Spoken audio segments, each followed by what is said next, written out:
everything seems to take more time and work than I have in me. Well, the initial stages of this channel, that is. Setting up over the last few weeks has been a fair amount of hard work, and there is still plenty more of that to come. But at the start, lacking familiarity to things like editing software and even writing scripts can mean that it takes much longer than anticipated, along with trying to keep up a 48 hours a week of a proper job.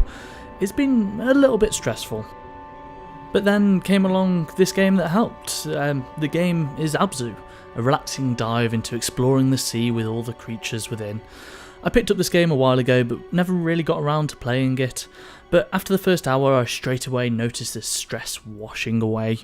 This brought up the concept of games as a form of self-care, and I thought it would make an interesting topic for a video.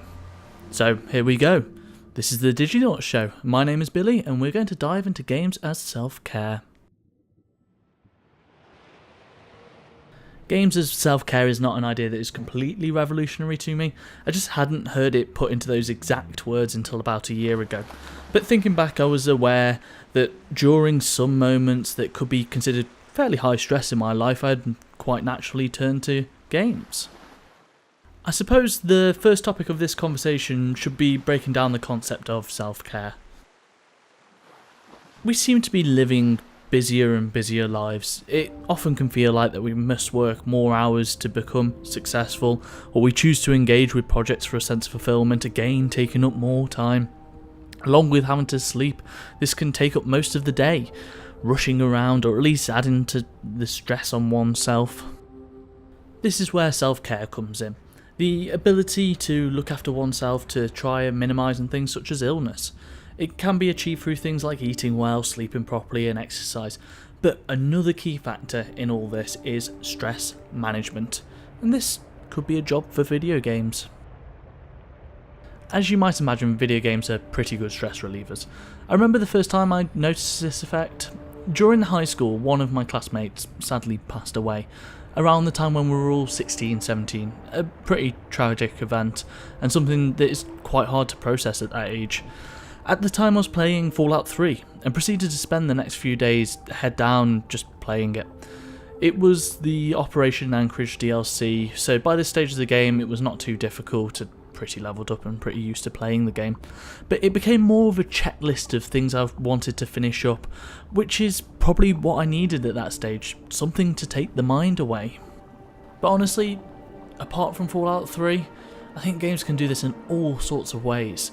As I was just stating, a checklist of things that you want to complete is a good example. This covers your MMOs, your loot games and some of the larger RPGs. You always have that next goal for your character or story development that is usually not too hard to achieve, but it's enough for a player expression to be engaging and not completely mindless. A challenge can be appreciated too, something to engage the mind, but this will only work for certain people. Puzzles can be a huge amount of different things in video games, from a dungeon in Zelda to the entire game of Portal, and each has a different design philosophy. This may mean that you are presented with something that is more frustrating than relaxing. But there is a sweet spot. A type of puzzle game that allows a sort of flow state with the solutions. The design factors for this are pretty nebulous for me without diving in and analysing a load of games, but the feeling from this type of game is not. It is the small successes where you have managed to achieve something but not become frustrated, an elegant sort of design that allows you to keep progressing. And flow state is an important facet of this concept of self-care. It is the complete absorption in an activity, fully enjoying it, or at least being distracted and being immersed in this world that's away from life. Again, having that quality of taking your mind away for a few minutes, and this covers a whole host of games from roguelites to strategy games to loot games. Think about how the hours melt away from the gameplay loop of getting more loot in Diablo, or from building new districts in City Skylines, or the famous one more turn mentality in Civilization. It is always having both a short-term goal and a long-term one. Active decision making. This is even true in roguelikes, where the early items you pick up will determine the risk-reward of further choices in the game. And with a great knowledge of the game, you can aim for different outcomes, manipulate the game to try and get different items and try and beat the game in different ways. But for me, Abzu actually presents something that's fairly unique, as it doesn't play with these very video game-esque concepts, yet I still think it fits the premise of self-care. It still has the ability to melt that stress away from me and provide a very relaxing interactive space. Yet the gameplay loop is very different. There is no loot, the most minimal puzzles, and there are very few player-oriented goals apart from just to keep experiencing the game. Instead of gamifying it all, it strips it all back and makes a game that's a very simple adventure. Arguably just a swimming simulator in places. Your gameplay loop is to get to the next section and bring life back to it. Sometimes there is a simple puzzle, pressing a couple of buttons to progress, but that is not a bad thing. It keeps you engaged, but still provides sections that are worth visiting. Often in these sections it will give you a rock to sit on and meditate. This allows you to move from species to species of creature in the area, examining them, even letting you see them meet each other. I kept sitting there for tens of minutes, completely idle, just moving from fish to fish to see what was in this particular area. Instead of applying pressure, the game invites you to have a look around. Juxtaposed to these sections, there are parts where you catch a flow of water.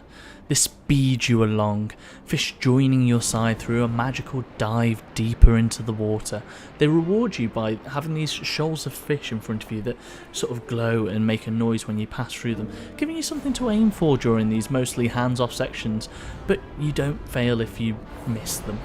All of this creates a space without danger, one to explore, one of adventure. Initially I approached the game with a childish glee, wanting to see what other species were out there, taking my time to see if I could find them, not in a hurry to get to my next loot drop or level up. Then the game starts presenting a story. It's more of an interactive experience, up to interpretation over any sort of exposition heavy narrative. It gives you all this by just letting you experience it, telling it bit by small cutscenes. It just gives you that little push to carry on, but it's never aggressive, never telling you to keep going, just allowing you to want to experience it. And all of this taken into account creates an adventure that allowed my inner child to come out. It allowed me to be inquisitive, but without stressing.